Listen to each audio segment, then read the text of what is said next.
ఈరోజు టైలర్స్ కాలనీలో జనసేన పార్టీ తరఫున మన ప్రసాద్ గారి ఆధ్వర్యంలో పేదలకు రైస్ మరియు నిత్యావసర వస్తువులు పంపిణీ చేసేటువంటి సందర్భంలో వచ్చినటువంటి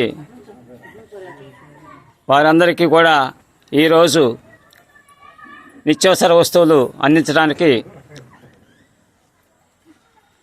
సార్ వచ్చున్నారు. ఈ యొక్క కార్యక్రమంలో పాల్గొన్న వారందరికీ ధన్యవాదాలు తెలియపరుస్తూ అందరికీ ఈ యొక్క కార్యక్రమంలో ఇచ్చేసినందుకు థ్యాంక్స్ చెప్తున్నారు.